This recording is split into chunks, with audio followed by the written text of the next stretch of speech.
મંગળવાર 14 એપ્રિલ 2026 ઉપલી મેળીનું મનન. સમનિષ્ઠ પ્રયાસ. બાઇબલ વાંચન. ગલાત્યોને પત્ર 6 અધ્યાય 1-6 કલમ વાંચીશું. ભાઈઓ, જો કોઈ માણસ કંઈ અપરાધ કરતા પકડાય તો તમે જે આત્મિક છો તે તમે એવાને નમ્ર ભાવે પાછો ઠેકાણે લાવો.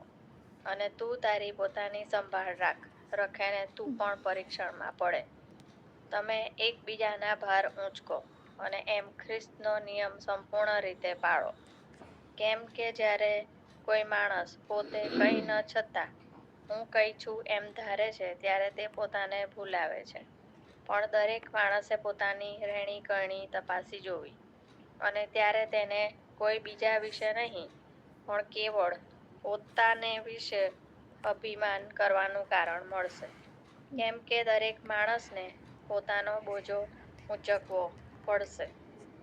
સુવાર્તા વિશે જે શીખનાર છે તેણે શીખવનારને સર્વ સારા વાનામાંથી હિસ્સો આપવો. આમેન. પણ દરેક માણસે પોતાની રહેણી કરણી તપાસી જોવી, અને ત્યારે તેને કોઈ બીજા વિશે નહીં પણ માત્ર પોતાને વિશે અભિમાન કરવાનું કારણ મળશે.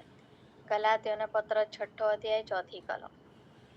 ઘણા વર્ષો પહેલાં મેં વેઇટ લિફ્ટિંગ સ્પર્ધાનો એક નાનો વિડિયો જોયો હતો. આ સ્પર્ધામાં બે સ્પર્ધકોએ તેઓને ફાળવેલા સમયમાં બને તેટલી વધારે વાર પ્રયાસ કરીને 200 પાઉન્ડથી વધુ વજન ઊંચકવાનું હતું. સ્પર્ધામાં સમય પૂરો થાય તે અગાઉ જેણે સૌથી વધારે વખત વજન ઊંચક્યું હશે તે સ્પર્ધા જીતી જાય. બંને માણસોએ શક્તિ અને સહનશક્તિનું ઉત્કૃષ્ટ પ્રદર્શન કર્યું. જ્યારે પહેલો માણસ થાકી ગયો ત્યારે તેણે જે પ્રતિક્રિયા આપી તેનાથી હું પ્રભાવિત થયો.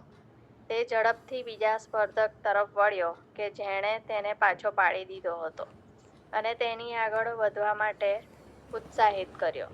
પોતાના અદ્ભુત પ્રદર્શન અને અત્યંત ઉમદા ખેલદિલીથી સ્પર્ધા હારી ગયેલા માણસે બતાવ્યું કે તે દેખીતી રીતે કેટલો મોટો અને મજબૂત હતો. કેટલીક વાર ઈસુ ખ્રિસ્તની સાથે ચાલતી વખતે ધ્યેય પ્રાપ્ત કરવાના આપણા પ્રયાસો આપણને જોઈતી સફળતા અપાવતા નથી.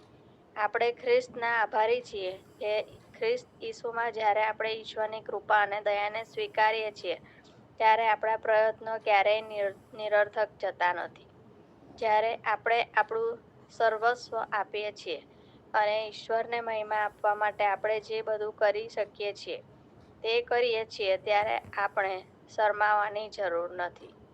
આજનો સુવિચાર. દુન્યવી સફળતા કરતાં મારો વિશ્વાસથી કરેલો પ્રયાસ વધુ મહત્વનો છે. મધ્યસ્થી. જે કોઈ પોતાનું ધ્યેય પ્રાપ્ત કરવા પ્રયાસ કરી રહ્યા છે. પ્રાર્થના. વ્હાલા સ્વર્ગીય પિતા, હંમેશા અમને પ્રેમ કરવા અને અમારી સંભાળ રાખવા માટે આભાર. ઈસુના નામમાં અમે પ્રાર્થના કરીએ છીએ. આમેન.